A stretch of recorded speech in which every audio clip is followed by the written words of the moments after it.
Justamente lo que hacemos es convocar, básicamente en particular a los empleadores, pero también a la gente vinculada al tema empleo, trabajadores también, para difundir una ley que ya lleva un año de aprobado, ahora justamente en el mes de septiembre, que lo que hace es promover la contratación de trabajadores pertenecientes a los sectores más vulnerables. Nosotros lo que propiciamos con la ley, que dicho sea de paso fue aprobada por unanimidad en el Parlamento, es explicar, darle una oportunidad al empleador que contrata jóvenes mayores de 45 años o personas con discapacidad, un incentivo que implica la posibilidad de descontar de las obligaciones que se deben al BPS un crédito equivalente según el programa durante el primer año de contratación. ¿Por qué jóvenes? Porque los jóvenes tienen hoy una tasa de desempleo que es extremadamente alta, estamos hablando del triple que la tasa de desempleo a nivel del total de la población. Mayores de 45 tiene que ver no tanto porque en ese grupo haya una tasa de desempleo alta, que no la hay, de 45 a 60, pero sí que cuando una persona mayor de 45 pierde el empleo, tiene enormes dificultades para volver a insertarse. Y personas con discapacidad que, a pesar de dos leyes que tenemos, una para el sector público y otra para el sector privado, todos los estudios indican que estamos lejísimos de llegar a lo que de alguna forma definimos como la cuota por discapacidad. Entonces, lo que hacemos es promover estas contrataciones y en los tres casos, si se trata de trabajadoras mujeres, el monto del subsidio es un poco mayor, porque también allí tenemos un tema de diferencia de género en el acceso al trabajo. Ministro, también se suma lo de INEFOP, que venía trabajando con unos planes, ¿no? Bueno, INEFOP está funcionando de manera permanente y obviamente lo que nosotros buscamos es que aquellos trabajadores que tienen más dificultades, que están desempleados o que, aunque estén empleados, requieren de mayor calificación, obviamente el camino de INEFOP es fundamental. Acá la articulación en cada departamento está vinculada a un trabajo conjunto con la Intendencia, con los municipios y con los actores sociales a través del espacio que implica el Comité Departamental de Empleo. La llegada del subsidio tiene un tope de un 20% de la planilla, ¿no? Sí, por cada categoría, eso también es bueno decirlo, es decir, no puede superar el 20% de la plantilla de trabajadores de jóvenes, pero también hay otro 20% que se puede utilizar de mayores de 45 y otro 20% por discapacidad. O sea, no es en el total, sino por cada conjunto.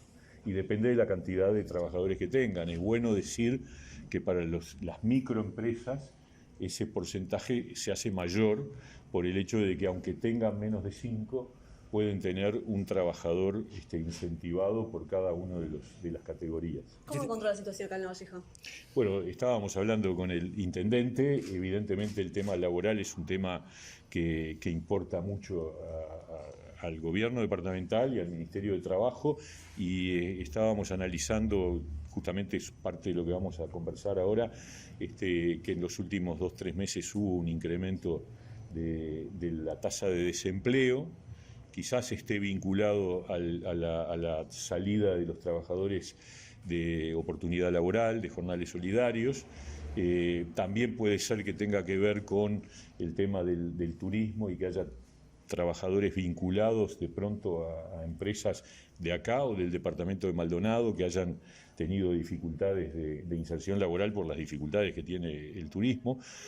Pero la idea es justamente generar un ámbito donde podamos reflexionar y encontrar qué instrumentos se pueden utilizar, además de esto que acabamos de mencionar. En su recorrida por el país, buscando la promoción de esta ley, ¿cuáles han sido las principales inquietudes que le han presentado los ciudadanos? Sí, yo creo que lo principal que uno destaca es que hay poco conocimiento de la ley.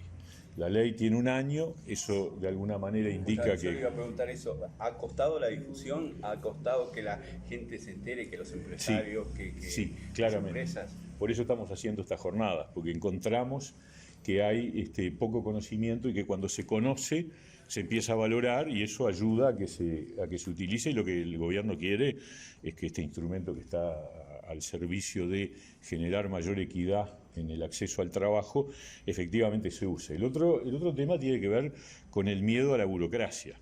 Es decir, la idea de que meterse en ese es meterse en un lío. Es decir, es que el empleador de pronto para contratar a alguien lo necesita ya y cree que ir a hacer el trámite le puede llevar mucho tiempo. Y acá lo que queremos decir es que en este momento el Ministerio de Trabajo tiene los procesos aceitados de tal manera que no se demora más de 5 días hábiles en hacer todo el procedimiento y darle el alta al trabajador. Eso es bueno que se conozca porque es uno de los temores que tienen los empleadores y a veces dicen, bueno, yo quiero ya el trabajador, lo necesito ya, y entonces evitan pasar por este proceso, y este proceso es muy rápido. Y lo otro, que no tiene nada que ver con, digamos, el someterse a eventuales contralores. O sea, los procedimientos inspectivos, tanto del BPS como del Ministerio de Trabajo, no tienen ninguna vinculación de datos, de información, con el uso de estos beneficios. Que ese es otro riesgo que a veces hay empleadores que dicen, no, me meto en esto y después me cae una inspección. No, eso no es así. Los mecanismos inspectivos funcionan independientemente y sin conexión con el hecho de que la empresa tenga o no trabajadores en ese régimen de subsidio. Con respecto a la reforma del BPS, Sí. ¿cuál es su posición y su opinión? Bueno, a ver, nosotros venimos trabajando, empiezo desde el principio. Sí. En la campaña de 2019 todos los partidos dijimos que había una necesidad, que era llevar adelante una reforma del sistema de seguridad social, fundado sustancialmente en los datos demográficos, que lo que indican es que el Uruguay tiene un proceso de envejecimiento poblacional muy agudo, y yo diría proyectado hasta el 2100 cada vez más agudo, eso dicen los demógrafos, los que han estudiado estos temas, en donde por buenas razones, que yo creo que son muy valiosas, todos vivimos más años y nuestra expectativa de vida se extiende en el tiempo. Eso está bueno, quiere decir que tenemos un sistema de salud que llega a la mayor parte de la gente y que por lo tanto hace que podamos vivir más y mejor también, en mejores condiciones de salud. Y por otro lado, las pautas también propias de la modernización de la sociedad muestran que las nuevas generaciones tienen una pauta de natalidad, o sea, de paternidad y maternidad postergada, y por lo tanto un número menor de hijos. Por lo tanto, la tasa de natalidad viene bajando abruptamente y por otro lado, la expectativa de vida viene creciendo de manera también muy significativa. Resultado, lo que es muy bueno desde el punto de vista de que vivimos más, tiene la contracara, que es que el sistema de seguridad social se vuelve de difícil sostenibilidad, porque la lógica tradicional, que ya en los años 90, cuando hubo la reforma anterior, ya estaba cuestionada, que era que los activos financiaban a los pasivos, no da, porque cada vez hay menos activos y más pasivos, y pasivos que viven más años. Entonces eso lleva a que es necesario el ajuste del sistema previsional para asegurarle a las futuras generaciones la existencia de un sistema sostenible y que puedan disfrutar cuando les toque de los retiros correspondientes. Entonces, encarar este tema era imprescindible. El gobierno asumió la responsabilidad. En la ley de urgente consideración se creó una comisión de expertos.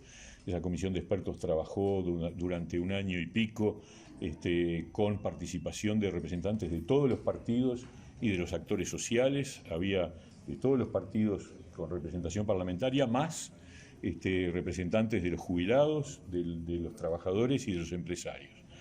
Esa comisión terminó hace noviembre del año pasado con un informe de recomendaciones muy extenso, en donde, que lamentablemente no fue aprobado por unanimidad, la oposición no lo acompañó, que señalaba cuáles deberían ser las pautas de una reforma. Eso se transformó ahora en un anteproyecto de ley. Un anteproyecto de ley que está sometido al análisis de los distintos partidos. Ustedes habrán visto que en estos días cada uno de los partidos de la coalición ha hecho llegar al doctor Saldain y al presidente de la República sus sugerencias de correcciones, de modificaciones, y en eso estamos. O sea, ese anteproyecto ciertamente no es el resultado final. Va a haber cambios seguramente porque todos los partidos hemos estado planteando ideas y bueno, como resultado de ese proceso se pasará del anteproyecto al proyecto de ley. Ojalá fuera un resultado de política de Estado. Yo creo que este tipo de reformas, la mejor hipótesis es que haya consenso, pero sabemos que eso es muy difícil porque el partido de oposición, el Frente Amplio, ya ha adelantado algunas opiniones críticas y además no acompañó las recomendaciones, sus delegados no la acompañaron.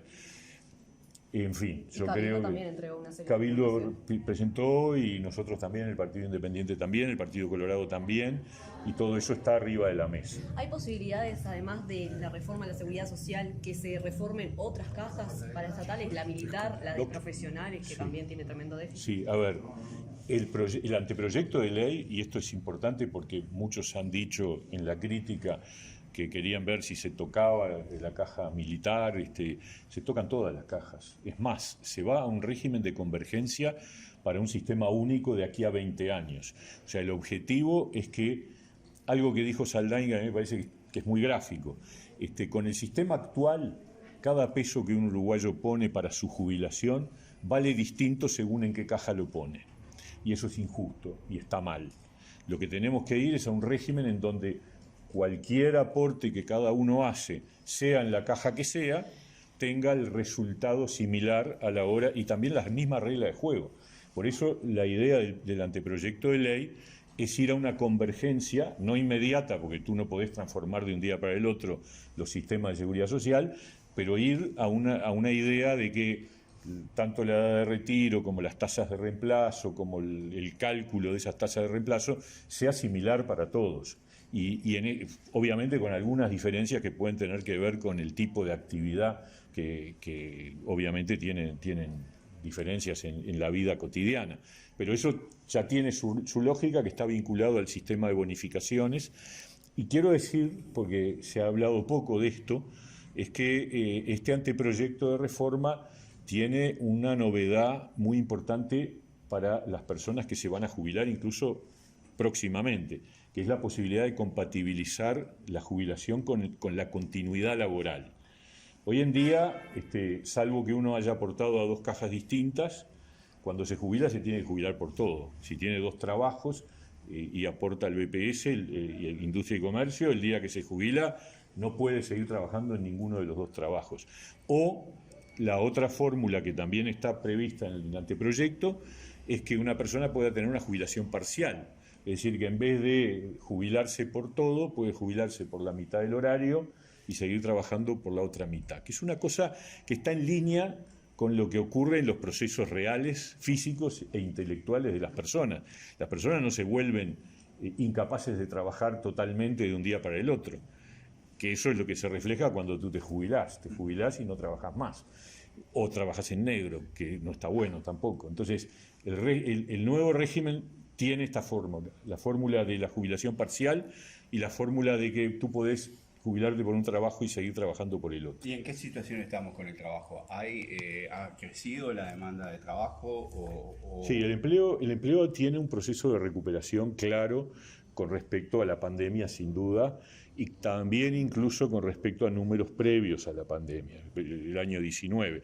También hay que decir, los del año 19 eran malos, o sea, nosotros veníamos en una pendiente descendente desde el 2015, 2016 hasta el 2019, después en el 20 tuvimos el bajón de la pandemia, en el 21 siguió ahí recuperándose, pero en la última parte del año 2021 los datos, los indicadores de empleo a nivel nacional volvieron a niveles previos a la pandemia y mejor. Para decir más claro, la tasa de desempleo del Uruguay en el primer semestre de 2022 estuvo en el orden de 7.7 y la tasa de desempleo en 2019 era de 8.9. O sea que estamos más abajo que en el 2019. Y la cantidad de trabajadores en seguro de paro también. La última cifra que tenemos, que es la de julio, estaba en 43.300, cuando el promedio del 2010, incluidos los parciales, que es gente que al fin y al cabo está trabajando, y en el año 19 era 47.500, y eran todos totales.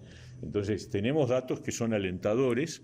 Queremos seguir remando porque hay que seguir mejorando. O sea, nosotros no nos quedamos conformes con estos resultados. Pero está claro que contra lo que opinaban los principales expertos en materia de empleo, que decían que la recuperación del mercado de trabajo iba a demorar hasta fines de este año, no, lo recuperamos un año antes, porque también el país creció más rápido de lo que estaba previsto, ¿no? ¿Y la situación sindical cómo se viene viendo? Porque hay paros de los bancarios, hay paros de los estudiantes, de la educación. ¿Cómo lo ven eso? Y está complicado, o sea, tenemos en este momento una serie de conflictos. También vamos a ubicar la situación en donde debidamente debe estar. Si uno toma el primer semestre del 2022, con los cálculos que hace la Universidad Católica, el índice de conflictividad, o sea, con datos de un tercero objetivo, el promedio de la conflictividad en cantidad de conflictos, promedio del primer semestre del 22, comparado con el 21 y con el 20 es bastante más alto por obvias razones, porque en el 20 y el 21 había menos actividad porque teníamos pandemia y se suspendían las actividades, no se podía hacer movilizaciones, no era posible las aglomeraciones, hay 1000 razones por las que fue más baja la conflictividad. Pero si tomás el promedio del primer semestre del 2009 al 2019 y lo comparás con el 2022, estamos más o menos en el mismo nivel de conflictividad. Ahora, lo que sí hay una diferencia, creo yo, es en el tono. Uno siente un tono a veces muy injusto para un gobierno que tuvo que bancar una situación de pandemia y que está remando y recuperando el empleo y con un compromiso de recuperación salarial.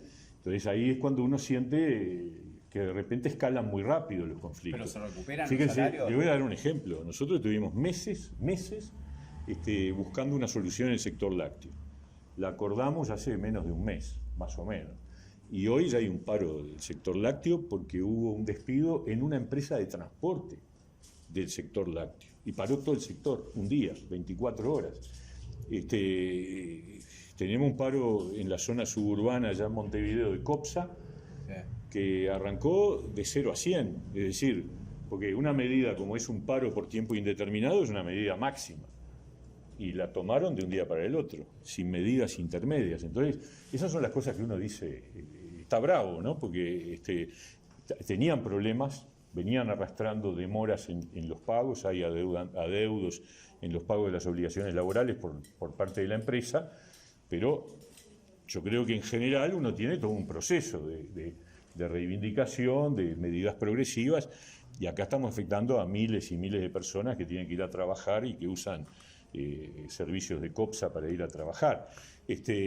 O sea que también el tema no es la cantidad, sino la forma. Ni hablemos de la educación, donde la verdad yo lo que tengo que decir, y ahí hablo como líder del Partido Independiente, nosotros tenemos una obligación con la gente, con los gurises, que es que haya una reforma de una vez por todas, una reforma educativa. Y no puede ser que cada vez que ha querido haber un cambio en materia educativa, los gremios empiezan con las medidas y durante los gobiernos anteriores trancaron los cambios. Porque Mujica quiso cambiar, en el 2010 hubo un acuerdo multipartidario para una reforma educativa y la trancaron. Y la verdad, la política educativa la define la gente eligiendo gobierno. No pueden definirla las corporaciones, que además lo que buscan es mantener un statu quo que lamentablemente es excluyente. Porque lo que uno ve es que los aprendizajes son totalmente diferenciales por nivel socioeconómico. Es un sistema educativo que deja por el camino a los más débiles. Entonces, habrá paros, habrá ocupaciones, pero va a haber reforma. Y hay un porcentaje que no está dentro de la tasa de desempleo, pero sí tiene salarios que no le permiten cubrir las necesidades básicas. ¿Qué tan ocupado y preocupado está el Ministerio de eso? No, sin duda, es claro que la pandemia generó una caída del poder adquisitivo del salario tanto en el sector público como en el sector privado, y también el compromiso de la recuperación salarial en el transcurrir del periodo de gobierno. ¿En qué estamos hoy? En el sector público se firmaron acuerdos a fin de junio con COFE y con la Coordinadora de Sindicatos de la Enseñanza y más recientemente con AEU, Banca Oficial, que establece un cronograma de recuperación que garantiza que en el transcurrir del periodo de gobierno se va a recuperar el poder adquisitivo perdido en función de la pandemia. En el sector privado la situación es muy heterogénea.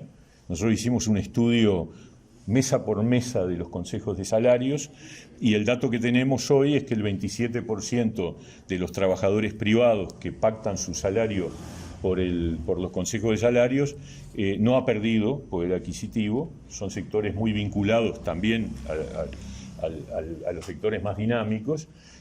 Otro 27% tiene una pérdida menor al 1%, o sea que su caída del salario real es entre 0 y un punto. Después hay un 30% que ha perdido entre 1 y 4 y hay un 10% que perdió más de 4. Entre ellos hay un sector particularmente afectado, que es el sector turístico, donde también el problema que tenemos es que fueron muy afectadas las empresas. Entonces, cuando uno empieza a negociar la recuperación, se hace más lento. Y además tuvimos otro efecto adicional que nos vino de afuera, que es una aceleración de la inflación como resultado de la invasión de Rusia a Ucrania, que se ha convertido en un gran problema en el mundo entero, porque a veces cuando uno escucha algunas críticas, dice, pero esta gente cree que el Uruguay es un mundo aparte, es decir, es una especie de burbuja. Miren, Alemania, salió en estos días la información, y tuvo una caída de 5 puntos del poder adquisitivo del salario de los alemanes. España en este año lleva 4 puntos de caída del salario real. Y no hablemos de Argentina y de otros países de América Latina. Entonces, nosotros estamos recuperando y vamos a seguir recuperando. Y el objetivo es nuevamente ratificar entre lo que fue la ronda 9ª del año pasado, que termina en junio del año que viene, y la 10ª que va a empezar a funcionar de los consejos de salarios en julio del año que viene. La idea es que haya un proceso completo de recuperación del poder adquisitivo del sector privado.